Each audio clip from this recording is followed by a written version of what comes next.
I want you to just take a second and imagine your favorite, like, most polished piece of classic literature. Oh, like the kind of story that just feels, utterly inevitable. Yeah, exactly. As if the author didn't even invent it, but simply, I don't know, discovered it already carved into stone tablets somewhere. Right, where every plot point just clicks perfectly into place. Exactly. The pacing is flawless. The character arcs land exactly where they're supposed to. Yeah.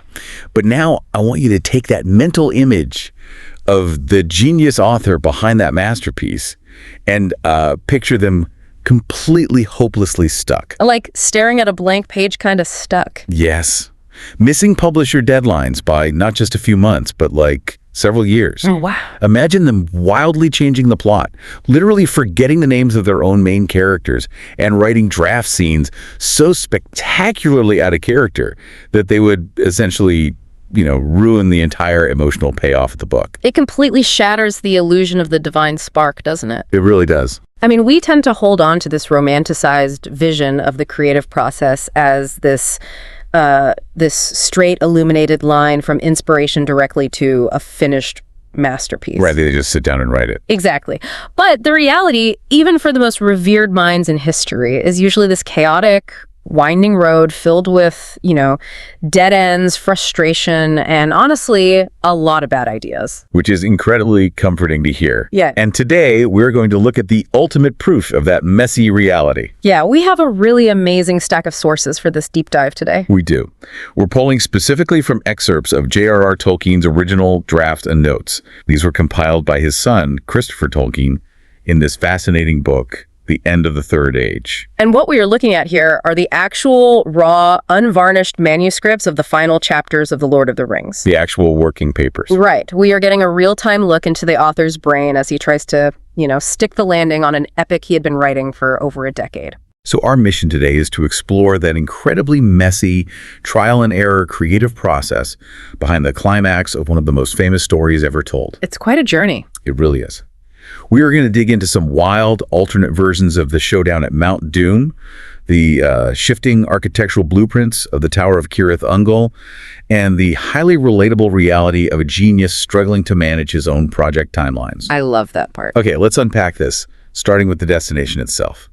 Mount Doom, the grand finale. Right. So if you are at all familiar with the story, you know how it ultimately concludes. The big moment. Exactly. Frodo makes it to the very edge of the volcanic fire, but the psychological burden of the ring finally, overpowers him. He claims it. He claims it for himself, puts it on, and then Gollum, who is driven entirely by his own addiction, bites Frodo's finger off before accidentally falling into the lava. It's such an iconic, tragic resolution. It is. But what the source material reveals is that the final perfect mechanism of a story is, well, it's rarely the first thing an author conceives. No, the first drafts weren't even in the same ballpark. Not at all. In Tolkien's early conception of this sequence, the dynamic between Frodo, Sam, and Gollum operated on a completely different psychological level. Yeah, initially Tolkien toyed with a plotline where Gollum actually pretends to reform. Right, like he's just faking it. Exactly.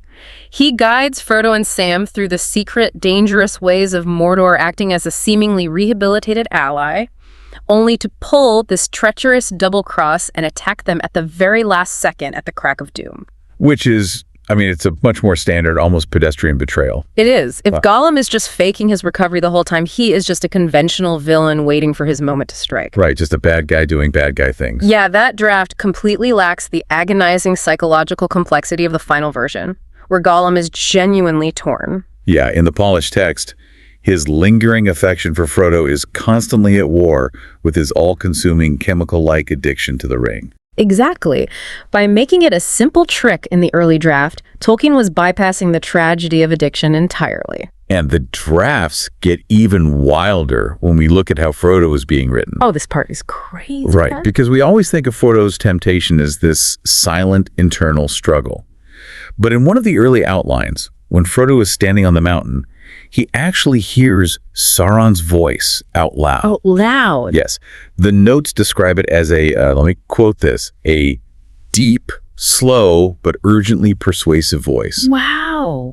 Sauron is quite literally bargaining with him, offering Frodo his life peace, and a share of the great power if he just agrees to bring the ring to the Dark Tower. It really strips away the metaphysical dread, doesn't it? It turns the Dark Lord into someone like haggling over a contract. Totally. And what's fascinating here is how Frodo reacts to that overt temptation in these early drafts. Right, because he doesn't just say no because he's a good guy. Exactly. He does reject Sauron's offer, but he doesn't reject it out of some pure, incorruptible goodness. He rejects it because the ring immediately feeds him his own personal, grandiose delusion. This might be my absolute favorite detail in the entire stack of notes. It's so good. Frodo decides he is going to keep the ring for himself, but his vision for what he will actually, do with that ultimate power is uniquely, Hobbit-like. Very Hobbit-like. He imagines himself becoming the King of Kings. He literally uses the phrase Emperor Frodo. Emperor Frodo. I mean, it is such a jarring, almost comedic image when you contrast it against the grim, apocalyptic tone of Mordor. He imagines this world where hobbits suddenly rule over all the powerful kingdoms of men. The earth blossoms under his benevolent, gardening-focused rule. And this is the absolute best part. The poetry. Yes. He pictures himself composing great poems while the kings of the world sit quietly at his feet and listen to him. It's amazing. While Emperor Frodo sounds completely absurd to a modern reader, it's actually a brilliant, transparent look into how Tolkien was originally workshopping the specific mechanics of the ring's corruption. Right, like how it actually works on the mind. Exactly. The ring doesn't just offer generic mustache-twirling evil. It operates by taking whatever is deeply held inside the bearer and distorting it. Yeah. Frodo is a gentle soul. He loves poetry, nature, and quiet comfort. So the ring takes those pure things and twists them into a megalomaniacal desire to force the entire world to listen to his recitations and attend his lavish feasts. It's a very domestic, cozy sort of tyranny. It really is. He is basically going to hold the world hostage in a never-ending poetry reading. Which is terrifying in its own way. True. But Tolkien obviously realized it was a bit too comedic for the dramatic life-or-death climax of the epic, because he eventually strips all of those specific delusions away into the simple, terrifying, possessive line we all know, "The ring is mine." And that stripping away of dialogue is a key part of the editing process. Less is usually more when the stakes are that high. Right. But as much as Tolkien was struggling with Frodo's reaction, the drafts show he was struggling even more with Gollum's ultimate fate. Oh boy, yes. There is a rejected sequence in the notes where Gollum, standing at the edge of the fire, suddenly repents. He just changes his mind. Yeah, he is overwhelmed by a feeling of utter wretchedness for what he has done, and he essentially commits suicide. He willingly leaps into the fire to destroy the ring and himself in one noble act. Wait, I have to push back on this idea, even making it onto the paper. I know, it's wild to think about. It's like watching a deleted blooper reel of a classic film that fundamentally misunderstands its own themes. Yeah. Gollum having a sudden noble change of heart and choosing to destroy the ring completely undercuts the entire tragedy of the story. It completely rewrites the roles. The whole point Tolkien had been building for thousands of pages is that the ring's corruption is absolute. Nobody, not even the strongest warrior or the purest hobbit, can willingly destroy it once they're at the forge. Did Tolkien almost ruin his own ending? He absolutely flirted with ruining it. You are entirely correct about the mechanics of his universe. I mean, it just doesn't make sense. No, it doesn't. If Gollum willfully throws himself into the fire out of repentance, it turns a profound exploration of the inescapable weight of ultimate power into a rather simplistic redemption narrative. Exactly. It violates the core metaphysical rules Tolkien had painstakingly established. But to Tolkien's immense credit as a self-editor, the source material shows that he recognized this trap almost immediately. Oh, thank goodness. Yeah, in his own handwritten notes, right next to the sentence where Gollum leaps into the crack, Tolkien literally just wrote the word no. Just a hard no to his own brain. Yep, just no. He saw the thematic pothole and backed the car away. But okay, stepping back from that grand finale, to even get Frodo and Sam to Mount Doom so they could have this climax, Tolkien had to figure out how to get them out of captivity. Right, which was a huge problem. Moving backward in the timeline, we hit a puzzle that literally stalled the entire story for years. This is a textbook example of an author writing themselves into a corner and the narrative just freezing as a result. Yes, hitting a brick wall. Exactly. Yep. By 1944, Tolkien had written the scene where Frodo is paralyzed by the giant spider Shelob. Sam, believing Frodo is dead, takes the ring and leaves him, only to watch in horror as his master's living body is carried off by orcs into the imposing tower of Cirith Ungol. And then the drafting just stopped. He left his hero in a fix. For years, Literal years. he knew where he needed them to go, but he couldn't figure out the logistics of how Sam, one exhausted little hobbit, could possibly infiltrate a heavily fortified tower full of seasoned orc warriors and rescue Frodo. Which brings up a crucial aspect of narrative problem solving. A lesser writer might just have Sam suddenly become an action hero, kicking down the door and slaying 100 orcs with a glowing sword. Right, just power his way through. But that breaks the internal realism of the world Tolkien built. The solution couldn't be a sudden superpower. It had to emerge organically from the established logic and flaws of the universe itself. And the breakthrough he finally arrived at was the orc mutiny. Yes. He realized he didn't need Sam to miraculously fight his way through the orcs. He just needed the orcs to fight the orcs. Precisely. He introduces 2 orc captains, Gorbag and Shugrat, who are essentially, middle management officers in Sauron's army. Middle management orcs, I love it. Right. And they begin quarreling over the spoils they took from Frodo, specifically his incredibly valuable mithril coat of armor. Because mithril isn't just shiny.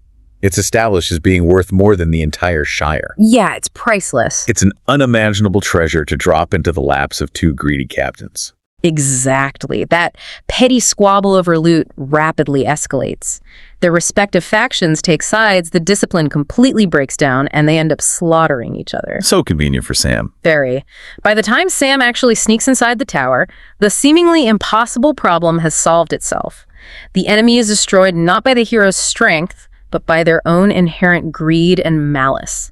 It's an elegant narrative mechanism. It really is. It's a brilliant way to respect the rules of his world. Yeah. But while he was trying to untangle that plot mechanic, the source documents show Tolkien was simultaneously obsessing over the physical design of the tower itself. Oh, the architecture notes are fascinating. The architecture of Cirith Ungol was a massive work in progress. Originally, he established that this tower wasn't built by the bad guys at all. It was constructed by the men of Gondor long ago to keep evil in Mordor. Which is a wonderful thematic flip. When Sam first looks at the structure, he realizes the sheer, imposing cliff face of the tower isn't designed to repel an attack from the outside world. It's designed to trap whatever is inside that terrible land from getting out. Right, like it's not a fortress gate, it's a prison wall. Exactly. But the level of technical detail Tolkien went into while drafting this prison wall is staggering.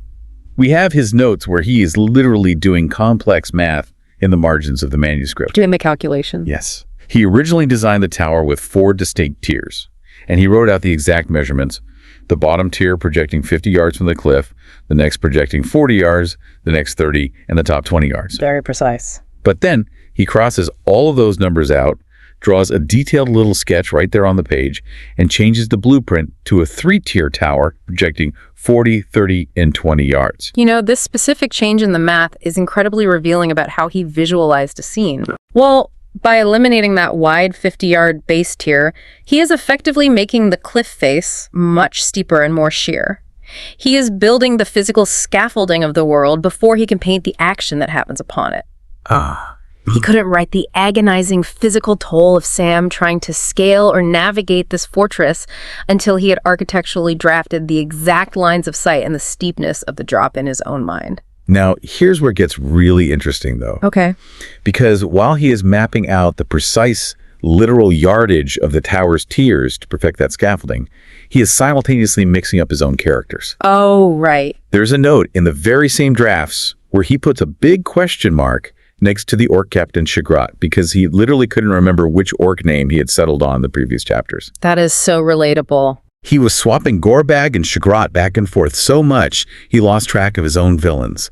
I mean, if he is hyper-focusing on the precise yardage of the masonry, how is he forgetting the names of the characters driving the plot? Is he just getting lost in the architectural weeds to avoid dealing with the harder narrative knots? That is exactly what is happening. What you are describing is a highly common psychological trap for creators, often referred to as world builder's disease. World builder's disease, I like that. Yeah, when the emotional or narrative mechanics of a scene are difficult, like figuring out the exact sequence of events that allows Sam to bypass the guards without dying, the brain seeks relief.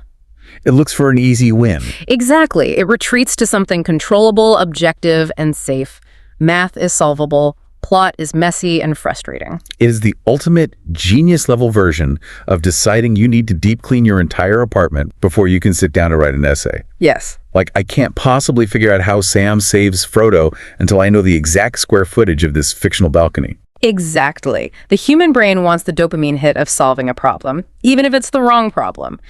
So Tolkien spends hours acting as a structural engineer rather than deciding whether Shagrot or Gorbag survives the fight. And this struggle with details extended to Sam's actual entry into the tower once the math was settled.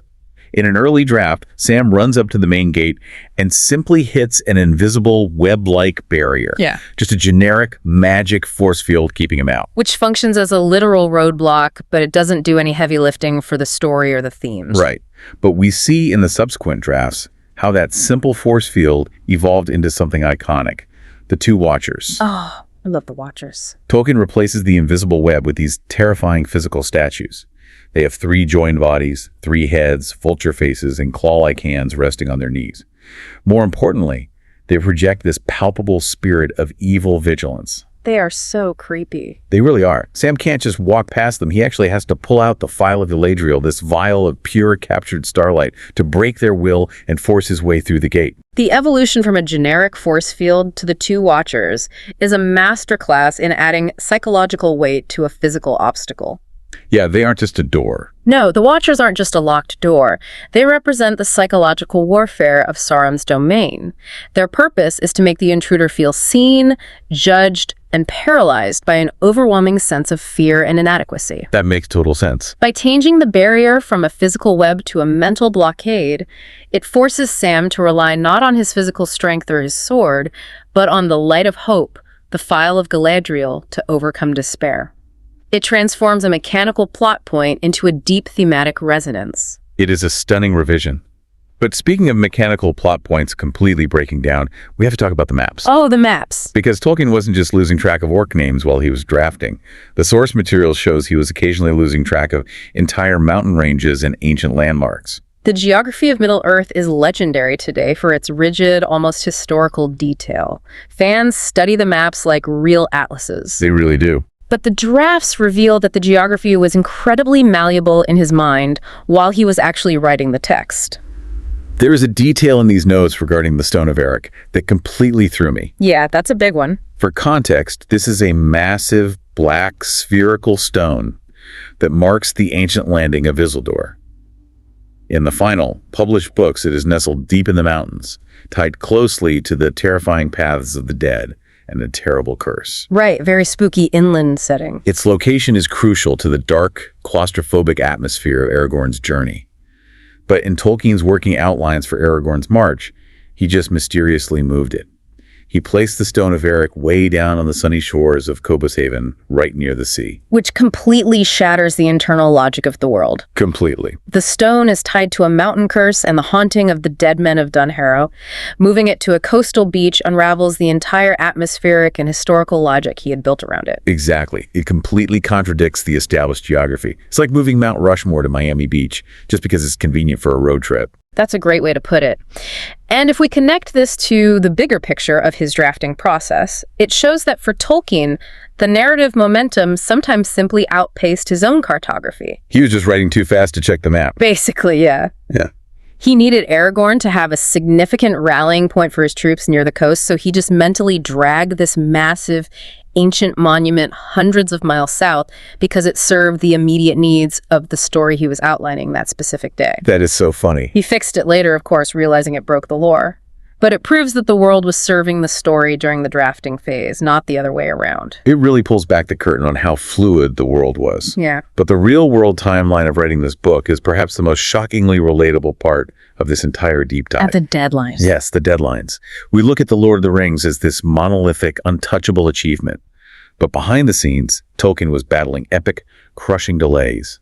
The notes compiled here reference letters he wrote to his publisher, Stanley Unwin. And those letters offer a fascinating, almost painful glimpse into the anxiety of a creator who has entirely lost control of his own scope. We talked earlier about that massive halt in 1944 when Frodo was stuck in the tower and Tolkien couldn't figure out the rescue. Well, eventually, he gets the plot moving again. In December of 1946, Tolkien writes a letter to his publisher and confidently states that he is on the last chapters and hopes to finish the entire epic before January. He genuinely believed he was at the final sprint to the finish line. He really thought he was done. He did. And if you understand the structure of the narrative, his miscalculation makes psychological sense. In late 1946, he had likely just finished what would become Book V, which contains the massive sweeping battles like the Siege of Gondor. The big cinematic moment. Right. Emotionally, that huge clash of armies feels like the natural climax of a fantasy epic. He likely thought, well, the big war is over now, I just need Frodo to drop the ring in the volcano, wrap it up, and we're done. He thought he just had a few loose ends to tie up. Exactly. He vastly underestimated the emotional heavy lifting required for the denouement. He didn't realize that the physical, grueling trek across the desolate plains of Mordor would require just as much narrative space and mental exhaustion to write as the giant battles did. Which leads to the most incredible piece of evidence in these sources. The material includes notes that Tolkien jotted down on the back of a 1948 academic candidate list. I love this detail. It's a literal list of candidates for a university post. And on the back, he is sketching out rough drafts, meaning in 1948, 2 full years after he promised his publisher the book would be done before January, he was still drafting the opening chapters of Book 6. It is a phenomenal underestimation of his own project. It's the ultimate missed deadline. I mean, it's one thing to tell your boss the presentation will be on their desk by Friday and hand it in on Monday. Right. It is quite another to miss the deadline by 2 whole years and still be scribbling the rough draft on the back of office scrap paper. It shows an incredible struggle with scope creep. It does, but, it also speaks to his unyielding integrity as an artist. That's a good point. When he realized in 1947 and 1948 that getting Frodo across Mordor couldn't be rushed, that it required more depth, more suffering, and a slower, agonizing crawl to be emotionally resonant, he didn't hack it down to meet the deadline he had given Unwin. He didn't just phone it in. No, he absorbed the professional embarrassment and took the years required to build the ending properly. He let the story dictate the timeline, not the publisher. And thank goodness he did, because the emotional weight of those final chapters is what makes the book a masterpiece. Which brings us to you listening right now. Yeah, because we have all been there. Exactly. When you are staring down the barrel of a massive project, or when you look at your own first drafts, whether you are trying to write a novel, put together a complex business proposal, or even just organize a chaotic garage and you feel completely overwhelmed by the mess. It's discouraging. It is. But remember this deep dive. Remember that one of the greatest, most revered literary works of the 20th century featured a draft with an Emperor Frodo, featured ancient landmarks wandering hundreds of miles across the map on a whim, and had a final deadline that was missed by several years. Excellence is very rarely born perfect. It is forged through trial, error, procrastination, and a willingness to look at your own hard work and write a giant no in the margins when the story demands it. So what does this all mean? It makes you wonder about the nature of perfection itself. If a frustrated publisher's deadline hadn't eventually forced his hand, would Tolkien have ever actually finished tweaking the math of his towers and the placement of his stones? Probably not. At what point does the obsessive pursuit of a perfectly constructed world actually become the enemy of a finished story? It is a delicate balance. Sometimes the most important edit an author makes is simply deciding to stop. It really is. Well, thank you for joining us as we explored the incredibly messy reality behind the magic. Remember, we put this deep dive together just for you, pulling from the absolute best sources to bring you the insights that matter. So until next time, keep questioning the polished surfaces, and don't be afraid to make a mess on the way to your own Mount Doom.